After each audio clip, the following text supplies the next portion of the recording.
ആ സലാലയിൽ വെച്ച് തന്നെ അവർ മരണപ്പെട്ടു. റസൂലുള്ളാഹിന്റെ കാലം കഴിഞ്ഞു, ഒന്നാം ഖലീഫ സിദ്ദീഖ് തങ്ങളുടെ കാലം കഴിഞ്ഞു, രണ്ടാം ഖലീഫ ഉമർ ബിൻ ഖത്താബ് രാജ്യം ഭരിക്കുന്ന കാലത്താണ് ഈ കത്തുമായി ഈ സഹാബികൾ രണ്ടാമത് ഇന്ത്യ രാജ്യത്ത് വരുന്നത്.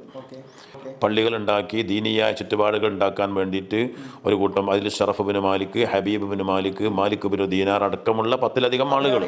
അവരല്ല ഇത് ചരിത്രം പിന്നീട് എഴുതി വെച്ചതാണ്. അപ്പം അങ്ങനെ അവർ വന്നിരുന്നു എന്നുള്ള ചരിത്രമാണ് എഴുതി വെച്ചത്. എന്നിട്ട് ഇവിടെ ഇത് ബന, അവർ കാസർകോട്ട് എത്തിച്ചേർന്നു എന്നും വബന ഫിഹ മസ്ജിദൻ ജാമിയൻ, കാസർകോട്ട് ഒരു പള്ളി ഉണ്ടാക്കി. എപ്പോൾ? ഹിജ്റ 2-ാം വർഷം അല്ല, ഹിജ്റ 22-ാം വർഷം ഒരു റജബ് മാസം 13 തിങ്കളാഴ്ചയാണ് ഇവിടെ പള്ളി ഉദ്ഘാടനം ചെയ്യപ്പെട്ടതെന്നാണ് അതിലുള്ളത്. അപ്പോൾ രണ്ടാമത്തെ വരവിലാണ്. ആദ്യത്തെ വരവിൽ തന്നെ കൊടുങ്ങല്ലൂർ പള്ളി ഉണ്ടാക്കിയിട്ടുണ്ട് എന്നാണ് മനസ്സിലാകുന്നത്, ഹിജ്റ 5-ൽ തന്നെ. പിന്നീടുള്ള വരവിലാണ് ഇന്ത്യയിൽ 10ഓളം പള്ളികൾ അവർ നിർമ്മിച്ചിട്ടുണ്ട്. അതിൽ 8ാമത്തെ പള്ളിയായിട്ടാണ് കാസർഗോഡ് പള്ളിനെ എണ്ണുന്നത്. അൽഹംദുലില്ലാ. പ്രിയമുള്ളവരെ, കാസർഗോഡ് വലിയ ജുമാഅത്ത് പള്ളി മാലിക് ബിൻ ദിനാർ പള്ളിയിലെ ഖത്തീബായിട്ടുള്ള മജീദ് ബാഫിയുടെ ശബ്ദമാണ് നിങ്ങൾ കേട്ടത്. അദ്ദേഹം പറയുകയാണ്, കേരളത്തിൽ മാലിക് ബിൻ ദിനാരും കൂട്ടരും വന്നിട്ടുള്ളത് ഹിജ്റ 22-ലാണെന്നാണ്. അള്ളാഹുവിന്റെ റസൂൽ സല്ലല്ലാഹു അലൈഹി വസല്ലമിന്റെ സ്വഹാബ കിറാമായിട്ടുള്ള മാലിക് ബിൻ ദിനാരും കൂട്ടരും ഹിജ്റ 22-ൽ കേരളത്തിൽ വന്നു. അള്ളാഹു സുബ്ഹാനഹു വ തആലയുടെ മതം ഇവിടെ പ്രബോധനം ചെയ്തു, ജനങ്ങളെ പഠിപ്പിച്ചു.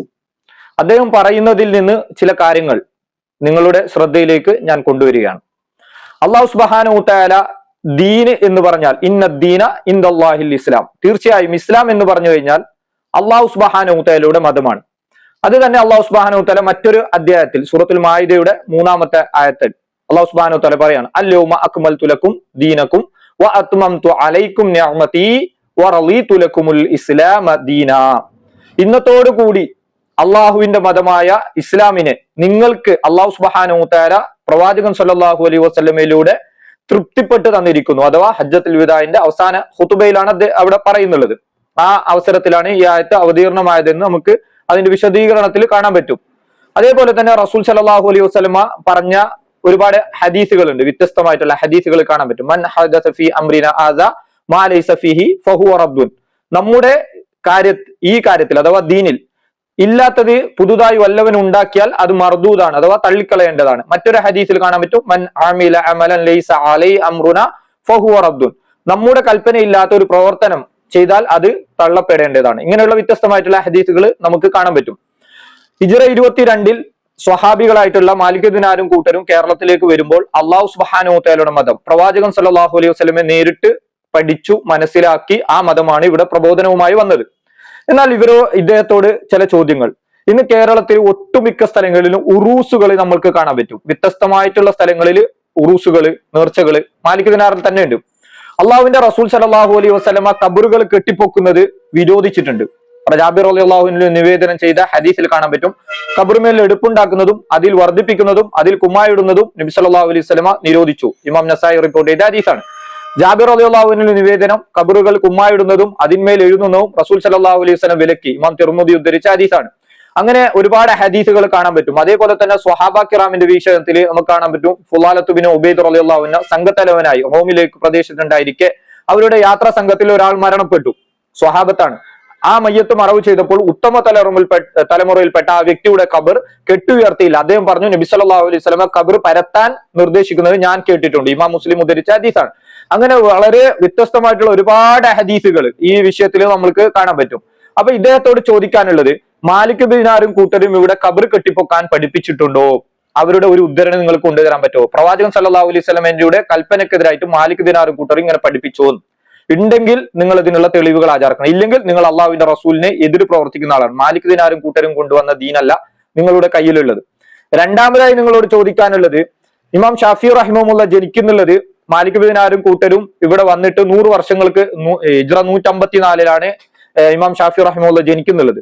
130 വർഷങ്ങൾക്ക് ശേഷം ജനിച്ച ഷാഫി മദ്ഹബ്, ഇമാം ഷാഫി റഹിമഹുല്ലയുടെ പേരിൽ ഉണ്ടായിരുന്ന അഭിപ്രായം, അദ്ദേഹത്തിന്റെ മദ്ഹബ് മാലിക് ബിൻ ദിനാരും കൂട്ടരും കേരളത്തിലേക്ക് കൊണ്ടുവന്നിട്ടുണ്ടോ?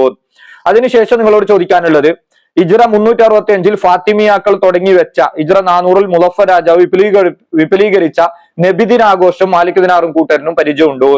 ഹിജ്റ 450-ൽ ജനിക്കുന്ന ഷെയ്ഖ് ജീലാനിയുടെ പേരിൽ ഹിജ്റ 1000-ൽ ഉണ്ടാക്കിയ റാത്തീബുകളാണ് പള്ളിക്കകത്ത് വെച്ച് ഇരുന്നുകൊണ്ട് നിങ്ങൾ അള്ളാഹു അല്ലാത്തവരോട് ദുആ ചെയ്യാൻ, അദ്ദേഹത്തോട് സ്വർഗത്തിലേക്കുള്ള പ്രവേശനം ചോദിക്കുകയും നരകത്തിൽ നിന്ന് മോചനം അദ്ദേഹത്തോട് ചോദിക്കുകയും സിറാത്തുൽ മുസ്തഖീമായിട്ടുള്ള പാതയിൽ എന്നെ ചേർക്കണേ എന്ന് അദ്ദേഹത്തോട് പറയുകയും ചെയ്യുന്ന ഈ റാത്തിബ് മാലിക് ദിനാറും കൂട്ടർക്കും പരിചയമുണ്ടോ? കാരണം മാലിക് ദിനാറും കൂട്ടരും വന്നതിന് ശേഷം 1000 വർഷങ്ങൾക്ക് ശേഷമാണ് ഇത് ഉണ്ടാക്കുന്നത്. ഹിജ്റ 950 വന്ന സൈനുദ്ദീൻ മഖ്ദൂമിന്റെ പേരിൽ പിൽക്കാലത്ത് ആരോ കെട്ടിച്ചമച്ചുണ്ടാക്കിയ മങ്കൂസ് മൗലൂദ്, അതിൽ വെച്ച് റസൂൽ സല്ലല്ലാഹു അലൈഹി വസല്ലമയോട് നേരിട്ട് പാപമോചനം തേടുകയും ബുദ്ധിമുട്ടുകളും പ്രയാസങ്ങളും ദുരിതങ്ങളും അള്ളാഹുവിന്റെ റസൂലിനോട് പറഞ്ഞ് ദുആ ചെയ്യുകയും ചെയ്യുന്നുള്ള നിങ്ങൾ ഈ മങ്കൂസ് മൗലൂദ് മാലിക് ദിനാറും കൂട്ടറിനും പരിചയമുണ്ടോ എന്ന്. കാരണം മാലിക് ദിനാറും കൂട്ടരും വന്നതിന് 1000 വർഷങ്ങൾക്ക് ശേഷമാണ് ഇത് ഉണ്ടാകുന്നത് തന്നെ. അവർക്ക് പരിചയമുണ്ടോ എന്ന്. ഇങ്ങനെയുള്ള 100 കൂട്ടം കാര്യങ്ങൾ മാലിക് ദിനാറും കൂട്ടരും അവർക്ക് പരിചയമില്ലാത്ത, അവർക്ക് അറിയാതെ ഹിജ്റ 300-ലും 400-ലും 500-ലും 1000-ലും 1100-ലും 1200-ലും അവസാനം ഷിഹാബ് തങ്ങൾ എഴുതി വെച്ച മജ്ലിസ് നൂർ എന്ന് പറയുന്ന 1400 വർഷങ്ങൾക്ക് ശേഷം ഉണ്ടായ ഇതുപോലുള്ള കാര്യങ്ങൾ മാലിക് ദിനാറും കൂട്ടരിനും സഹാബത്തിനും പരിചയമുണ്ടോ? ഉണ്ടെങ്കിൽ നിങ്ങളൊന്നും മറുപടി പറയണം.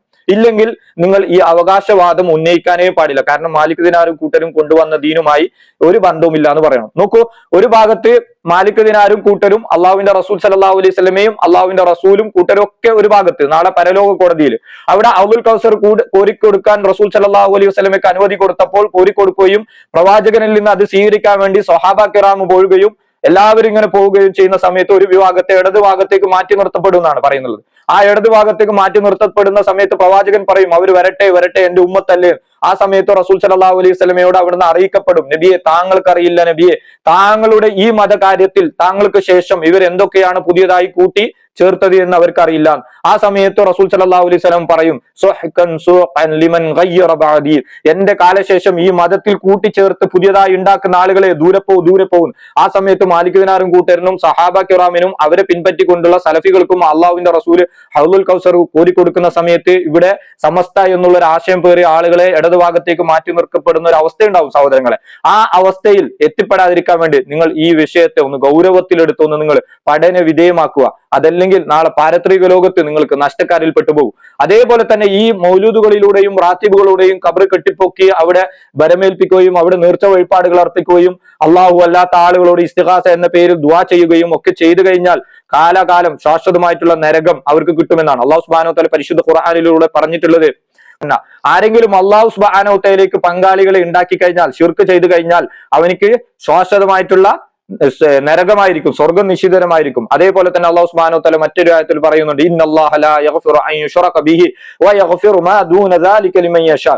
അള്ളാഹു സുബ്ഹാനഹു വ തആല ശിർക്ക് എന്ന പാപം ഒരിക്കലും പുറത്തു തരില്ല, അതല്ലാത്തത് അള്ളാഹു ഉദ്ദേശിക്കുന്ന ആളുകൾക്ക് പുറത്തു കൊടുക്കുമെന്നാണ്.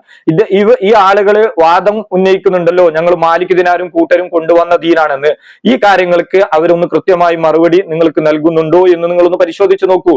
ഇനി അവർ അതേ സമയത്ത് നിങ്ങൾക്ക് മറുപടി കിട്ടുന്നില്ല എങ്കിൽ നിങ്ങൾ കരുതുക, ഇത് സിറാത്തുൽ മുസ്തഖീമായ പാതയിൽ നിന്ന് തെറ്റിപ്പോയ ആളുകളാണ്.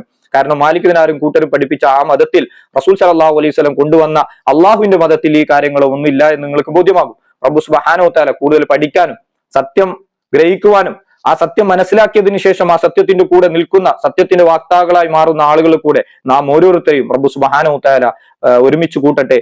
വലൈക്കും വറഹ്മത്തുള്ളാഹി വബറകാതുഹു.